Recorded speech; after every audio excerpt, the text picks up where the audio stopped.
Hello drama lovers, মিমি এক্সপ্লেইনে স্বাগতম সবাইকে। ত্রিকোণ ভালোবাসার মতো আশা করি ভালোবাসার চার দেয়ালের এপিসোডগুলো তোমাদের মন জুড়িয়ে যাবে। তো চলো শুরু করি। এপিসোডের শুরুতে আমাদের মেইন লিড গড়িয়াকে দেখা যায় খুবই চিন্তিত অবস্থায় স্কুলের মেসেজ গ্রুপ চেক দিতে। ওইদিকে গড়িয়ার মা বাবা দরজা নক করতে করতে ঘরেই ঢুকে যায়, তাই বিব্রত পরিস্থিতি এড়াতে বলে যে দরজাটা খুবই পুরনো হয়ে গেছে। এরপর তার মা বাবা আর ভাইকে বের করে দিয়ে গড়িয়ার সমস্যার কথা জানতে চাইলে গড়িয়া বলে, আমি প্রতিদিন আর ওই স্কুলে যেতে চাই না। এটা শুনে তার মা বলে, তুমি আমার মেয়ের মতো কথা বলছো না। যাই হোক না কেন, আমার মেয়ে সবসময় অনেক সাহসী আর শক্তিশালী। জীবন সমস্যার জন্য যুদ্ধ করেই তো বাঁচতে হবে। তো গড়িয়ার মা আরও বলে, তোমার উপর আমাদের ফিউচার নির্ভর করছে। একটা হ্যান্ডসাম বড়লোক ছেলে দেখে ডেট করো। কিন্তু এটা শুনে আমাদের গড়িয়া রেগে বলে, তোমার জন্য এটাই বেশি গুরুত্বপূর্ণ, তাই না মা? কিন্তু মা বলে, আমি তো একটু মজা করছি। তবে গড়িয়া সিরিয়াসলি নিয়ে রাগ করে উঠে চলে যায়। দৃশ্য পাল্টে একটা লাক্সারিয়াস হোটেলে, যেখানে আমাদের ড্রামার অন্য দুই প্রধান সদস্য এমজে এবং কেভিনকে মেয়ে নিয়ে মজা করতে দেখা যায়। কিন্তু তখন সেখানে হঠাৎ অন্যতম মেইন লিড থাইমকে উত্তেজিত অবস্থায় একটা ছেলেকে সুইমিং পুলে ফেলে চুবাতে দেখা যায়। ছেলেটা বলে, আমি গড়িয়াকে ধরেছিলামই, কিন্তু রেনি আমাদের বাধা দিয়েছে। তো এমজে এসে থাইমকে থামিয়ে শান্ত হতে বলে। থাইম বলে, রেনের এখানে কি সমস্যা? এমজে বলে, রেন আমাদের স্কুলের নিয়মকে ভঙ্গ করেছে, তবে তুমি কিন্তু অনেক দূর এগিয়ে গেছো লাল কার্ড গেমে। তো তখন একজন বৃদ্ধ মহিলা এসে জানায় সিঙ্গাপুর থেকে থাইমের মা এসেছে। থাইম তাই রেডি হতে চলে গেলে এমজে কেভিন বলাবলি করে, আমাদের এখন থাইমকে থামানো উচিত এই ভয়ঙ্কর খেলায়।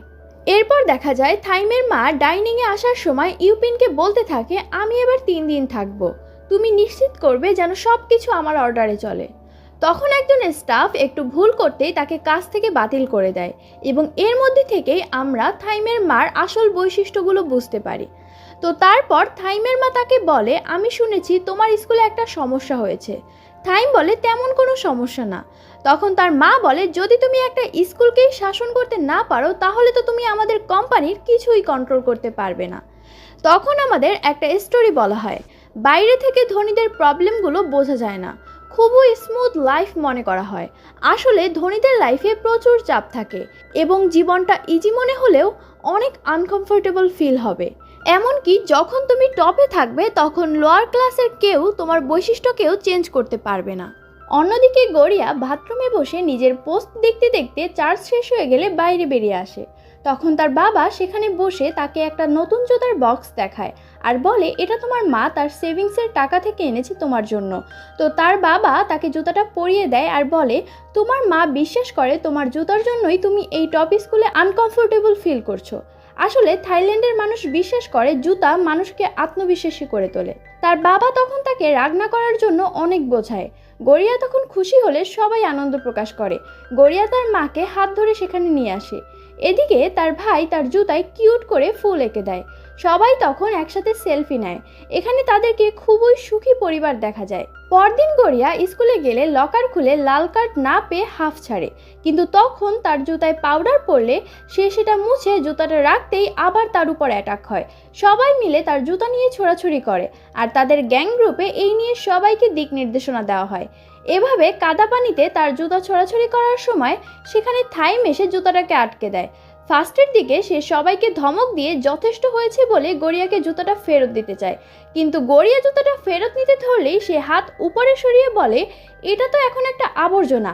তাই সে ছুরি বের করে জুতাটা কাটতে কাটতে বলে, আবর্জনাকে দূর করা উচিত, যথাযথ স্থানে তাকে নিক্ষেপ করা উচিত। এই বলে সে জুতাটাকে একটা ট্রাশ ক্যানে ছুঁড়ে দেয়। তবে গড়িয়ার এতে খুবই কষ্ট হয়, কারণ এটার সাথে তার পরিবারের আবেগ জড়িত। সে যে ট্রাশ ক্যান থেকে জুতাটা নিয়ে পড়ে, যদিও সবাই এটাকে ঘৃণা করছিল।